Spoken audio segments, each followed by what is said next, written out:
IVM।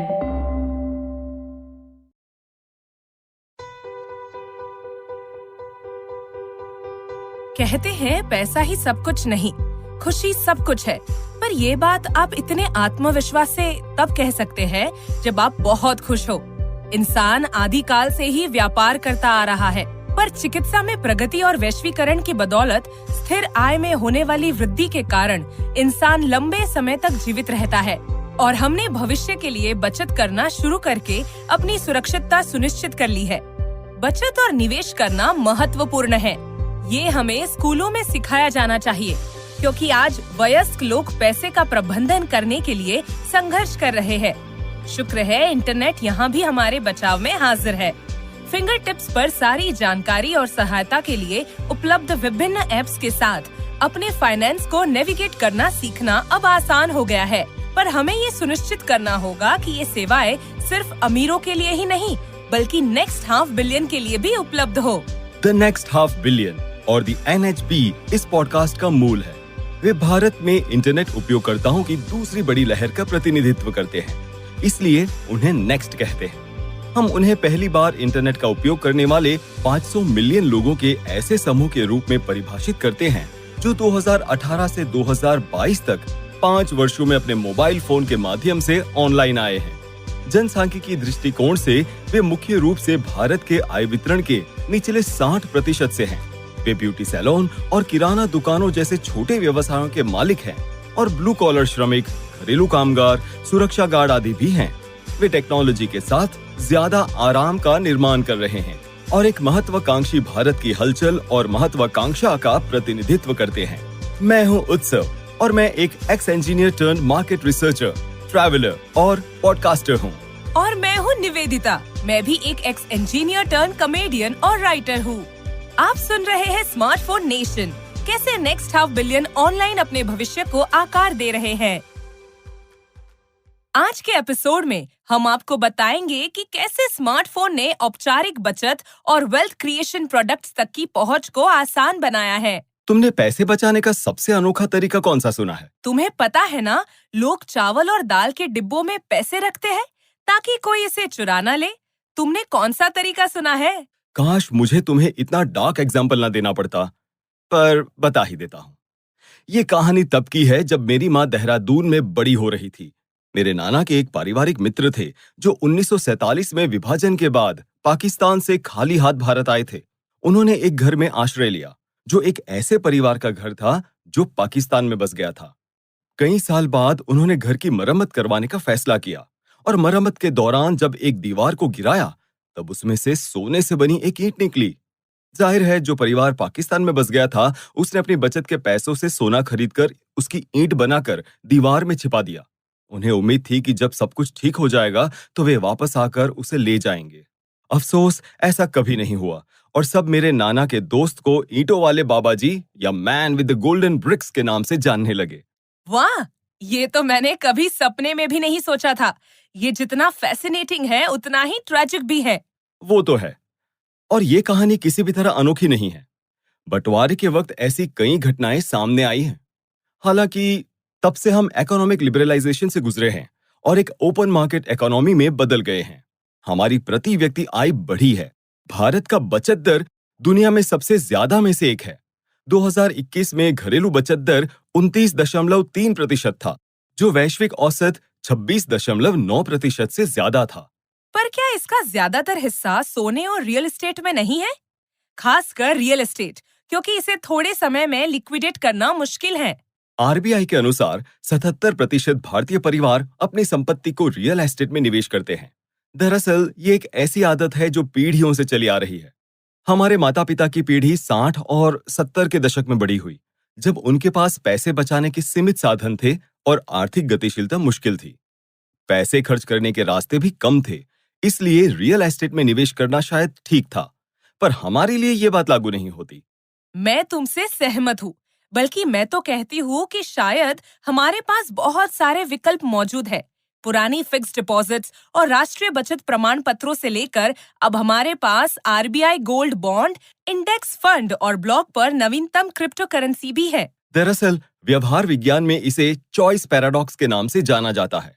ऐसी स्थिति जिसमें विकल्पों की प्रचुरता होती है, वो हमें बेहतर विकल्प चुनने में मदद करने के बजाय हमें ऐसी स्थिति में डाल देती है जहां विकल्प चुनना हमारे लिए बहुत कठिन हो जाता है। नेक्स्ट हाफ बिलियन पर फोकस करने वाली impact investment firm Omidyar Network India की निवेशक ट्रेसा मैथ्यू इस बारे में बात कर रही हैं। व्यवसाय का स्वाभाविक इंसेंटिव बाजार के शीर्ष स्तर की सेवा करना है और स्क्रिप्ट बॉक्स ने आम निवेशक के लिए किफायती दीर्घकालिक बचत उत्पादों को सुलभ बनाने का ये बहुत अलग दृष्टिकोण अपनाया।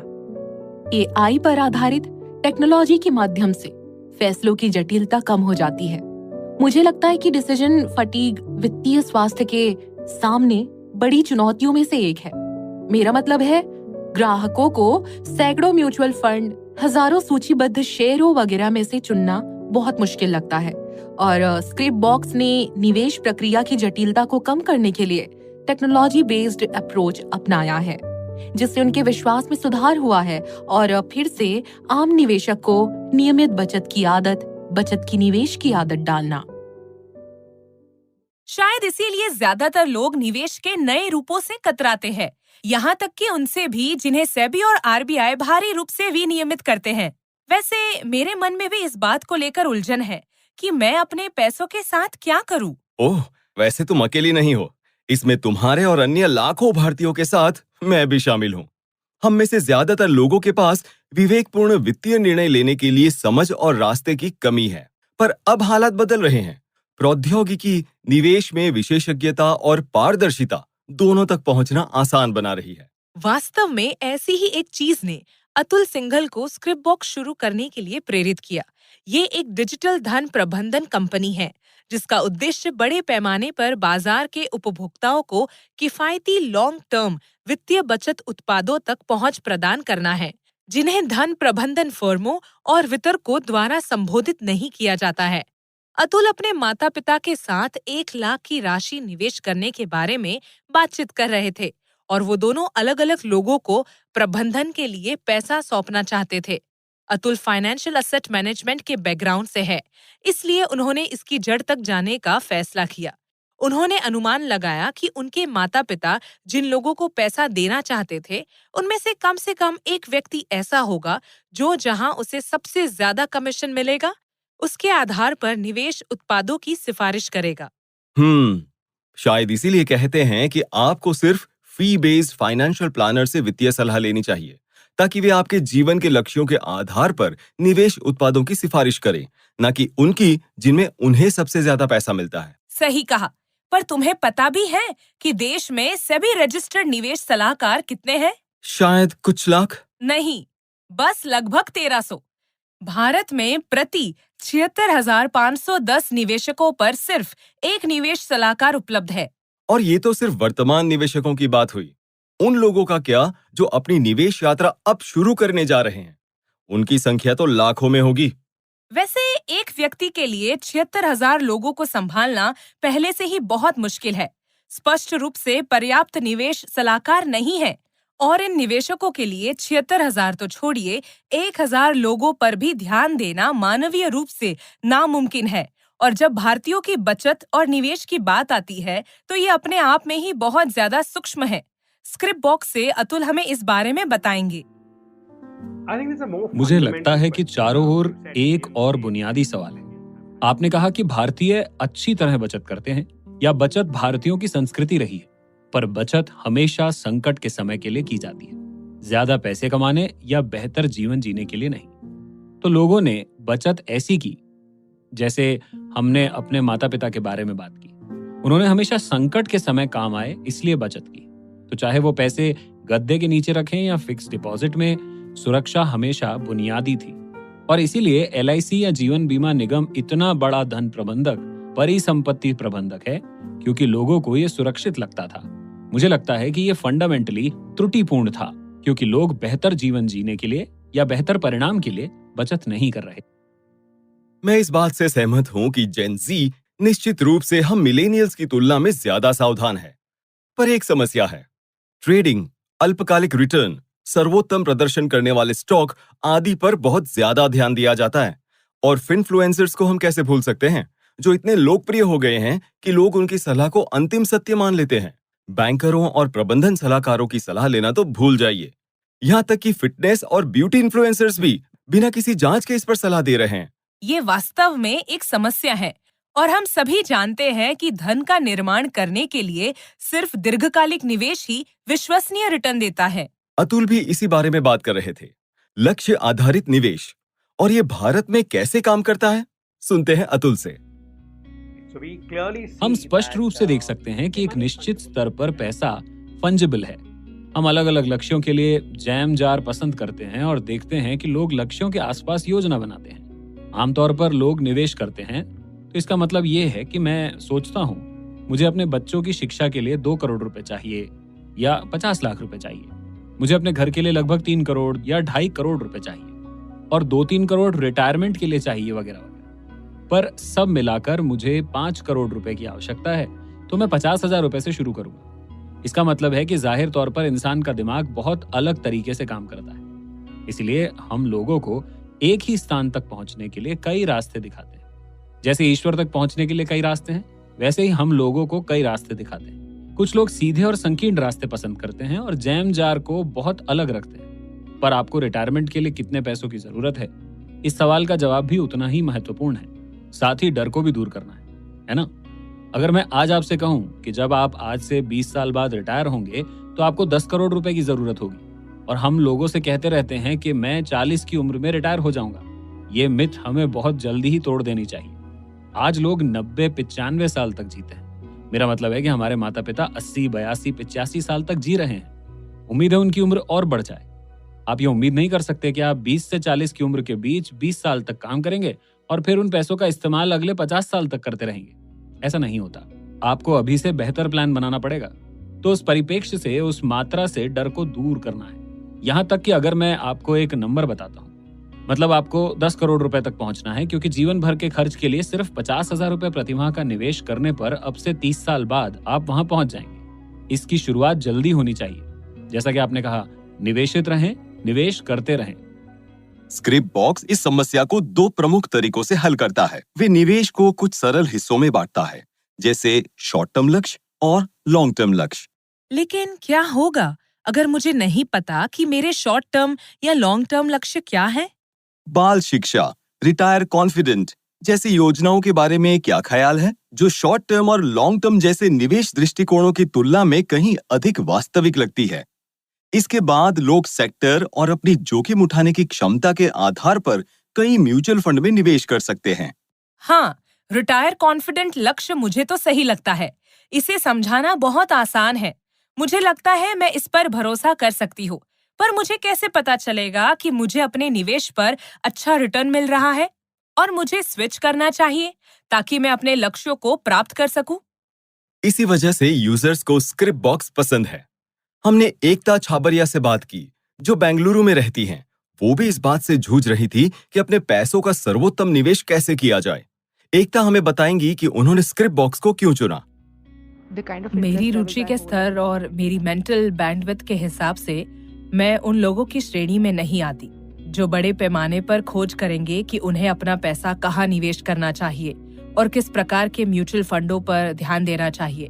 स्क्रिप्ट बॉक्स ने मेरा काम आसान कर दिया है। मैंने बस अपनी बुनियादी वित्तीय जानकारी डाली और मेरे सामने निवेश योजनाओं का एक पूरा समूह आ गया जो मेरे लिए उपयोगी होगा।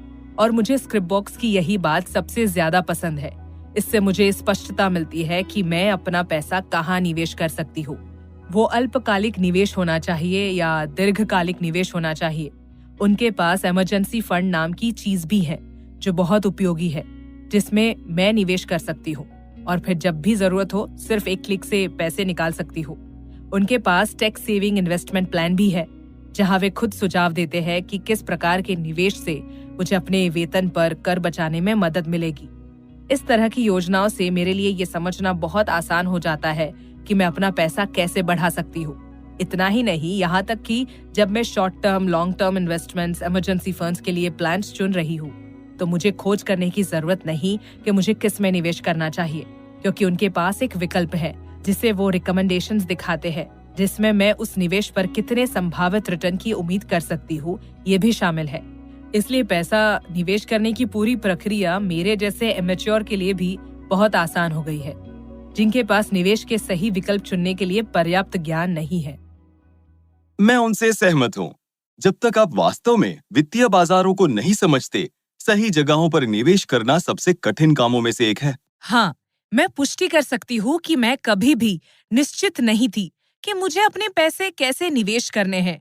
और जब आप पहली बार कमाना शुरू करते हैं तो ये डरावना होता है, क्योंकि आप हमेशा सोचते हैं कि आप गलत विकल्प चुनेंगे।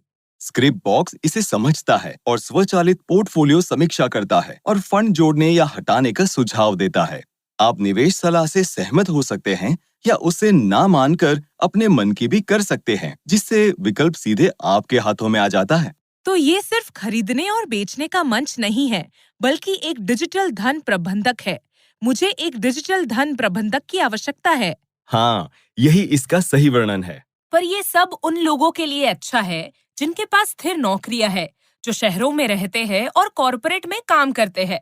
मेरा मतलब है कि तुम और मैं रिटायर कॉन्फिडेंट के बारे में सोच सकते हैं, पर भारत के अनौपचारिक क्षेत्र में काम करने वाले लोगों की बड़ी तादाद के लक्ष्य, जरूरतें और चाहत बहुत अलग है।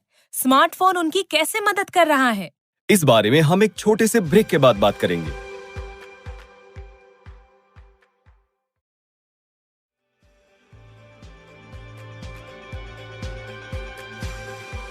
स्मार्टफोन नेशन में आपका एक बार फिर स्वागत है।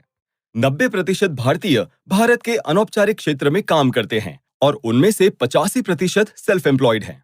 तो हम यहाँ उन 800 मिलियन लोगों के बारे में बात कर रहे हैं जिनका भारत की जीडीपी में योगदान 50% से ज्यादा है। भारत के नेक्स्ट हाफ बिलियन का विशाल पैमाना उनके लिए बचत और वेल्थ सॉल्यूशंस पर विचार करना महत्वपूर्ण बनाता है। हमने इस दिशा में पहला कदम उठा लिया है। अगस्त 2022 तक लगभग 46 करोड़ जन धन खाते खोले जा चुके हैं, जिनमें 56% खाता धारक महिलाएं हैं और 67% खाते ग्रामीण और अर्ध शहरी क्षेत्रों में हैं। हालांकि एक खाता होने से बचत करने में मदद मिलती है, पर इसमें 2 महत्वपूर्ण सेवाएं शामिल नहीं हैं: बचाए गए पैसे को बढ़ाना और क्रेडिट तक पहुंच। इसी समस्या ने चीफ टेक्नोलॉजी ऑफिसर नताशा जेठानंदानी के साथ साथ कलाइडोफिन के संस्थापकों सुचरिता मुखर्जी और पुनीत गुप्ता को भी परेशान कर दिया। नताशा दुनिया की कुछ सबसे बड़ी तकनीकी कंपनियों में सॉफ्टवेयर और डेटा को समझने के बैकग्राउंड से हैं, और जब वो भारत लौटी तो उन्होंने पहली बार मोबाइल इंटरनेट की परिवर्तनकारी शक्ति को देखा। तो अब तुम्हारे लिए क्विज टाइम निवेदिता। 2022 तक शहरी भारत में लगभग 360 मिलियन इंटरनेट उपयोगकर्ता हैं। तुम्हें क्या लगता है, ग्रामीण भारत में कितने इंटरनेट उपयोगकर्ता होंगे? लगभग 200 मिलियन के आसपास। लगभग 400 मिलियन। क्या ग्रामीण भारत में शहर के मुकाबले ज्यादा इंटरनेट उपयोग करता है? हाँ, ये एक साइलेंट रिवॉल्यूशन है जो हम में से ज्यादातर शहरी निवासियों ने नजरअंदाज कर दिया है। पर मुझे लगता है कि नताशा से ये नजरअंदाज नहीं हुआ होगा। उन्होंने सीटीओ के तौर पर कलाइडोफिन ज्वाइन किया। कलाइडोफिन एक वेल्थ टेक प्लेटफॉर्म है जो एनएचबी कंज्यूमर्स को उनके लक्ष्यों के अनुसार सही वित्तीय उत्पाद की सलाह देता है। ये तो सुनने में किसी भी फिनटेक जैसा ही लगता है। उन्हें अलग क्या बनाता है? उनका कस्टमर बेस। उनमें से ज्यादातर औपचारिक वित्तीय प्रणाली का हिस्सा नहीं है और उनमें से ज्यादातर किसी की क्रेडिट हिस्ट्रीज भी नहीं है। शायद उनके पास नियमित साप्ताहिक या मासिक आय भी ना हो। पर इतना ही नहीं, मैं नताशा से कहूंगी हमें इसकी बारीकियां बताए। जरूर। मुझे लगता है कि फिलहाल किसी भी तरह की बचत समाधान का एक्सेस मौजूद नहीं है। इस डेमोग्राफिक के पास बचत के बहुत ही कम विकल्प है। हमने महसूस किया है कि अक्सर हम जिन ग्राहकों के साथ काम कर रहे हैं उनमें से कई ग्राहक उन्हीं सेविंग्स प्रोडक्ट को पसंद करते हैं जिन तक उनकी वास्तव में पहुंच होती है। उनके पास बैंक खातों की एक्सेस है जो उन्होंने ही खोले हैं और उस फ्रंट पर बड़ी संख्या में लोग मौजूद हैं। पर अगर आप देखें तो इन बैंक खातों का उपयोग बहुत कम होता है और इसकी वजह अक्सर बैंक से घर की दूरी होती है। उदाहरण के लिए, लोगों को निकटतम बैंक शाखा या निकटतम एटीएम तक जाना पड़ता है, जो कभी-कभी काफी मुश्किल हो जाता है और इसमें बहुत सारी अनिर्दिष्ट फीस भी सामने आती है। ऐसे चार्जेस लगाए जाते हैं जो लोगों को खातों या फिक्स्ड डिपॉजिट्स, रिकरिंग डिपॉजिट्स जैसे अन्य उत्पादों का आराम से उपयोग करने से रोकते हैं। इसीलिए लोग इन्हें ज्यादा पसंद नहीं करते। और क्योंकि उनकी बचत करने की क्षमता अपेक्षाकृत कम होती है, इसीलिए वे लोग जो रकम रिकरिंग फैशन में बचा सकते हैं वो बहुत कम है। और इसीलिए ज्यादातर फाइनेंशियल प्रोवाइडर्स इन ग्राहकों के साथ काम नहीं करते हैं, क्योंकि मार्जिन बहुत कम है। इसीलिए मुझे लगता है कि ये एक वास्तविक संयोजन है ग्राहक की ओर से पहुंच की कमी का और फाइनेंशियल प्रोवाइडर्स की कमी का भी, जो इस सेगमेंट तक पहुंचना चाहते हैं। और मैं कहती हूँ, अगर आप दूसरी तरफ से देखें, यानी कि क्रेडिट की एक्सेस, तो ये भी उतनी ही प्रॉब्लमेटिक है। विश्व बैंक की नवीनतम वैश्विक फिन इंडेक्स रिपोर्ट में भी दिखाया है कि फाइनेंशियल रेसिलियंस वास्तव में कितना प्रभावित हुआ है। लगभग 70% भारतीयों ने उस सर्वेक्षण में प्रतिक्रिया दी कि उन्हें इमरजेंसी फंड्स तक पहुंचने में बहुत मुश्किल होती है। नताशा सही कह रही है। देश में सारे मेडिकल एक्सपेंडिचर का लगभग 63% जेब से खर्च किया जाता है, जो दुनिया में सबसे ज्यादा है।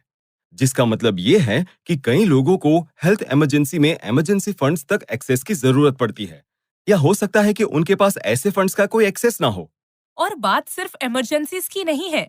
उनमें से कई ऐसे लोग हैं जिन्हें हम नैनो एंटरप्रेन्योर्स कहते हैं। ऐसे लोग जिन्हें माइक्रो लोन्स की जरूरत होती है, कभी कभी तो सिर्फ कुछ हजार रुपए, पर उस तक पहुंचना आसान नहीं है। नताशा फिर से हमें समझाएंगी ऐसा क्यों? अभी क्रेडिट की मांग बड़े पैमाने पर पूरी नहीं हो रही है। इसकी वजह अक्सर ये होती है कि बड़े बैंकिंग प्रोवाइडर्स क्रेडिट स्कोर पर भरोसा करते हैं और इस ग्राहक का क्रेडिट स्कोर स्वाभाविक रूप से कम है। यहाँ तक कि अगर क्रेडिट स्कोर है भी, तब भी वे हमेशा लोअर रेंज में ही होते हैं, क्योंकि ये नॉन सैलरीड लोग हैं। वे सेल्फ एम्प्लॉयड हैं। उनमें से कई टैक्स नहीं दे रहे हैं, इसलिए नहीं कि वो टैक्स देना नहीं चाहते हैं, बल्कि इसलिए कि वे उन श्रेणियों में नहीं आते हैं। वे लोअर इनकम सेगमेंट्स में हैं और ये सब उनके लिए सही प्रकार के सही उत्पादों का क्रेडिट प्राप्त करना बहुत कठिन बना देता है। तो कलाइडोफिन इसे कैसे हल करता है? मुझे लगता है कि वो भी क्रेडिट स्कोर के बिना तो पैसे उधार नहीं देना चाहेंगे। साथ ही एनएचबी की कई जरूरतें तत्काल होंगी और उनके पास औपचारिक चैनलों से गुजरने का वक्त नहीं होगा। ओह, और भी कई समस्याएं हैं। वित्तीय समाधानों के बारे में पता लगाने के लिए उन्हें एक दिन की छुट्टी लेनी होगी, जिसका मतलब है कि उन्हें एक दिन की मजदूरी भी गंवानी पड़ेगी। उन्हें औपचारिक संस्थानों में ज्यादा भरोसा भी नहीं है, क्योंकि उनके जानने वाले लगभग किसी भी इंसान ने उनका उपयोग नहीं किया होगा, क्योंकि एनएचबी के लोग आम तौर पर सोना खरीदते हैं या चिट फंड में निवेश करते हैं। निवेदिता, तुम बस समस्याओं का अंबार लगा रही हो। ये भी बताओ कि कलाइडोफिन इसे हल करने के लिए क्या कर रहा है? तो ग्राहक जो दृष्टिकोण अपनाते हैं, उसका स्टार्टिंग पॉइंट स्क्रिप्ट बॉक्स का उपयोग करने वालों जैसा ही होता है। ये लक्ष्य आधारित निवेश है। बस एनएचबी के लक्ष्य काफी भिन्न दिखाई दे सकते हैं। वे छोटे लक्ष्यों का कॉम्बिनेशन हो सकते हैं, जैसे बच्चे को प्राइवेट स्कूल में भेजना या बेटी की शादी जैसे बड़े लक्ष्य। और इन लक्ष्यों के लिए आवश्यक साख निर्धारित करने के लिए क्लाइडोफिन ने एक अनूठा दृष्टिकोण अपनाया है। फिर से सुनते हैं नताशा को। हमने बैक एंड में बहुत सारी तकनीक बनाई है जो हमें किसी भी ग्राहक को सही समाधान का सुझाव देने में मदद करती है, और हमने उन तकनीकों में काफी निवेश किया है। ग्राहक के व्यक्तित्व को समझना, समाधान के तौर पर उनके लिए क्या सही है, ये अनुमान लगाना, चाहे वो बचत पक्ष पर हो या सही क्रेडिट उत्पाद। की स्कोर हमारा एक और बड़ा निवेश है, जिससे हमें एक बहुत मजबूत कृत्रिम बुद्धिमत्ता, मशीन लर्निंग आधारित ऑटोमेटेड प्रेडिक्टिव मॉडल दे सकते हैं। इसका उपयोग इन ग्राहकों को अंडरराइट करने के लिए किया जा सकता है और हम उन चुनौतियों से लड़ सकते हैं जो आज क्रेडिट स्कोर द्वारा प्रदान की जाने वाली जानकारी की कमी से उत्पन्न होती है। हम कविता नाम की हमारी एक ग्राहक का उदाहरण लेते हैं, जो हमारी सबसे पुरानी ग्राहकों में से एक है। वो इलाहाबाद के बाहरी इलाकों में रहती हैं। वो एक छोटी सी दुकान में वेफर्स, पानी की बोतलें, सॉफ्ट ड्रिंक्स जैसी किराना सामग्री बेचती हैं और अपने डिस्ट्रीब्यूटर स्टडी के साथ कोऑर्डिनेट करने के लिए वो स्मार्टफोन का उपयोग करती हैं। वो और किसी तरह की वित्तीय लेन देन के लिए अपने फोन का उपयोग नहीं करती। वो व्हाट्सएप, यूट्यूब का इस्तेमाल करती हैं। उसने अपने क्षेत्र के माइक्रो फाइनेंस संस्थानों से कई लोन्स लिए हैं और कविता को कैलिडोफिन के बारे में पहली बार उस माइक्रो फाइनेंस संस्थान के माध्यम से पता चला, जिसके साथ वो पहले से ही काम करती है। और जिससे उसने लोन लिया है, और हमने भी यही अपनाया है ना? हमने जिसे अडॉप्ट किया है उसे टेक और टच मॉडल कहते हैं। हम माइक्रो फाइनेंस संस्थानों, छोटे बैंकों, सहकारी बैंकों के साथ गठजोड़ करते हैं जिनका हमारे लक्षित ग्राहकों के साथ पहले से ही रिश्ता है। इससे विश्वास की समस्या निश्चित रूप से हल हो जाती है, क्योंकि एक ग्राहक उस संस्थान पर भरोसा करेगा जहां से उसने पहले लोन लिया है या जिस बैंक में उसका खाता है। पर फिर उसमें आर्टिफिशियल इंटेलिजेंस और मशीन लर्निंग कहाँ आती है? सारा काम तो वित्तीय संस्थान और उनके एजेंटों द्वारा किया जाता है ना? पर यही बात टेक एंड टच मॉडल को अद्वितीय बनाती है। एजेंट ग्राहक को अपने साथ जोड़ने के लिए कलाइडोफिन की तकनीक का उपयोग करता है। ये ज्यादा महत्वपूर्ण इसलिए है कि कलाइडोफिन के 97% ग्राहक महिलाएं हैं जो डिजिटल विभाजन से प्रभावित है। इनमें से काफी कम महिलाएं स्मार्टफोन का उपयोग करती है और कई महिलाओं को बैंक खाता संचालित करने के लिए परिवार के किसी सदस्य या एजेंट की सहायता की जरूरत पड़ती है। अब हम सुनेंगे कलाई सेल्वी कृष्णमूर्ति को, जो तमिलनाडु के धर्मपुरी की रहने वाली एक टेलर है। उनके पति एक दिहाड़ी मजदूर है और उनकी 3 बेटियां स्कूल में पढ़ती है। वो एक एजेंट की मदद से अपना व्यवसाय शुरू कर पाई। सर ने कहा कि अगर तुम हर महीना 500 रुपए अलग रखकर उसकी बचत करो तो वो पैसे अपने बेटी की शिक्षा और अपने लिए इस्तेमाल कर सकती हो। हमें उनकी बात पसंद आई, इसलिए हमने एक खाता खोला। बचत का उपयोग करके मैं एक छोटी ट्यूशन शुरू करने का सोच रही हूँ। पर आप सोच रहे होंगे कि कलाइडोफिन ने कैसे तय किया कि उसे लोन दिया जा सकता है? मैं नताशा से कहूंगा हमें ये समझाए। यहाँ पर मैं सिर्फ एक बात कहना चाहूंगी। हम ये परिभाषित करने का प्रयास करते हैं कि हम उसके लिए डिजिटल आत्मविश्वास कैसे पैदा कर सकते हैं ताकि वो वास्तव में हमारे साथ आत्मविश्वास से लेन देन कर सके, चाहे वो वॉइस बेस्ड चैनल्स के माध्यम से हो या उसी स्मार्टफोन के माध्यम से जिसका इस्तेमाल वो अन्य कामों के लिए करती हैं। पर हम उसे अपनी वित्तीय जरूरतों के लिए भी इसका उपयोग करना कैसे सिखा सकते हैं? हम ग्राहक के साथ सही संचार में निवेश करते हैं। मैंने गोल ओरिएंटेड अप्रोच का उल्लेख किया। हम उत्पादों के बारे में ग्राहक से बातचीत करने के दौरान भी विचारों की उस श्रृंखला को जारी रखते हैं।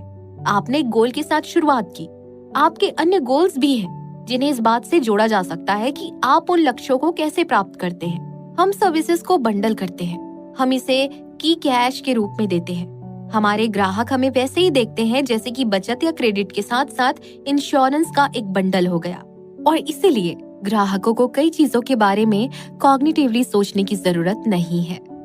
इसे एक सीमलेस वन स्टॉप प्रोसेस के रूप में पेश किया जाता है। इसीलिए जब वो ब्रांड पर भरोसा करते हैं और ब्रांड की रिस्पेक्ट करने लगते हैं और फ्लेक्सिबिलिटी की वैल्यू करते हैं और ब्रांड्स के उत्पादों को महत्व देते हैं, तो ये उन्हें अन्य समाधान चुनने के विकल्प देता है। भले ही उसने शुरुआत बचत से की हो, पर वो क्रेडिट ऑफरिंग का विकल्प चुन सकती है, या उसने हमारे प्लेटफॉर्म पर मिलने वाले लोन से शुरुआत की हो, पर फिर वो अतिरिक्त रूप से बचत करना भी शुरू कर सकती हैं। अब मुझे समझ आया कि ट्रस्ट एंड टेक का समाधान कैसे किया जा रहा है, और मैं ये भी देख सकता हूँ कि की स्कोर कैसे बनाया जा सकता है। ग्राहकों की पिछली बचत और क्रेडिट हिस्ट्री क्रेडिट स्कोर बनाने में महत्वपूर्ण इनपुट बन जाएंगे।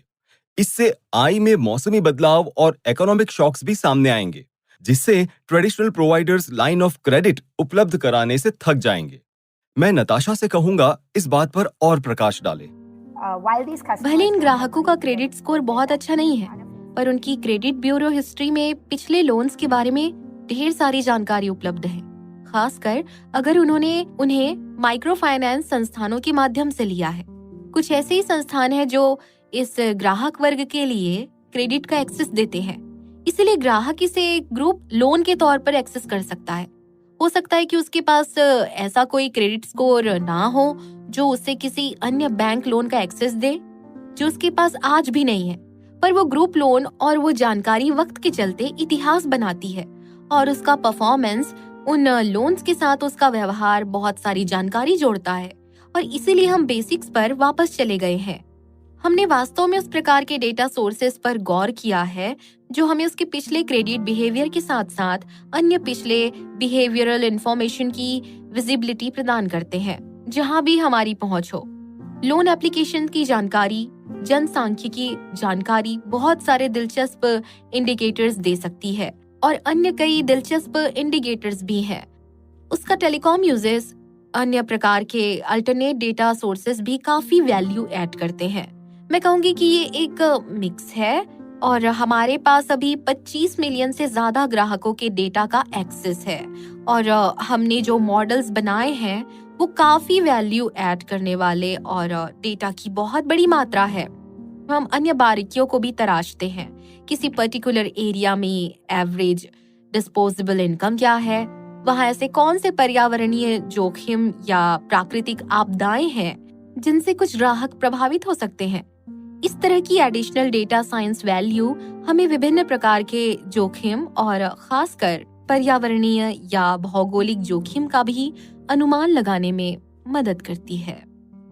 इन्हीं कारणों से ट्रीजा मैथ्यू ने कलाइडोफिन में निवेश करने का फैसला किया।